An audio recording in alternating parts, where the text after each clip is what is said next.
हाँ आज घर लागे છે। हेलो सर मैम कोई છે ઘરે? બોલ ભાઈ, અત્યારે અમારે કોઈ પાવડર કે શેમ્પુ લેવું નહીં, 12માં 13માં પછી આવજે તું। અરે સોરી સર, તમને કોઈ ગલત ફહેમી થાય છે, પણ હું ડોગેસ કંપનીમાંથી ચમન ચરકાટ છું, સેલ્સમેન નથી। હા તો પછી ચમ આવ્યો છે એ તું મને કે, એટલે હું તારો રસ્તો કરી નાખું। હા સર, તમે જે ડોગેસ કંપનીનું સિમ કાર્ડ વાપરો છો એ સિમ કાર્ડનું રિચાર્જ પતી ગયું છે અને કોલ કોઈ ઉપાડતું નથી, એટલે કંપનીએ મને સિમ કાર્ડમાં રિચાર્જ કરવા માટે મોકલ્યો છે। અરે લખોટી, એ સિમ કાર્ડ મારું નતું, જેનું સિમ કાર્ડ હતું એ ભાઈની ખુદની બેટરી લો થઈ ગઈ, એટલે એની વિકેટ પડી ગઈ છે। તું રિચાર્જની વાતો કરીશ હોય આઈ? ઓહો સોરી સર। હે સોરી સોરી ચમ બોલે છે? એક મિનિટ, એને મારી નાખવામાં ચોક તારો તો હાથ નહીં નથી, તો નહીં મારી નાખ્યો ને? એ હોબ્રોલે જલ્દી આવો, કાતિલ મળી ગયો છે। અબ ભાઈ મમલી યાર, તો બારે અરે સર સોરી, તો મને દુઃખ લાગ્યું એટલે હું સોરી બોલ્યો। તો તને ચોથી ખબર કે ના ફોનનું રિચાર્જ પતી ગયું છે, એનો નંબર તારા જોડે ચોથી આવ્યો? અબ અરે સર, કારણ કે અમારી કંપની જોડે સિમ કાર્ડ વાળા માણસની બધી ડિટેલ્સ હોય એટલે।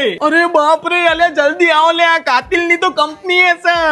અલે ના આવતો, અલે ડોફેસ, હું કાતિલ નહીં, હું તો આ માણસ જે કંપનીનું સિમ કાર્ડ વાપરતો હતો એ કંપનીમાંથી આવ્યો છું હું તો। અચ્છા, તો મને એમ કે તમારું સિમ કાર્ડ ઓના ઘર સુધી કઈ રીતે આવ્યું, કઈ રીતે ઓળખે તું આ ભાઈને? સાચું કે છે લે, કેટલા પૈસામાં તીઓની હોપાડી લીધી ગોળી ના? અલે મી નહીં મારે તાને, હું તો ખુશી રિચાર્જ કરવા આવ્યો તો। ના પણ તી બહુ ગુડ માણસની વિકેટ પાડી દીધી, આવું નતું કરવાનું તારે।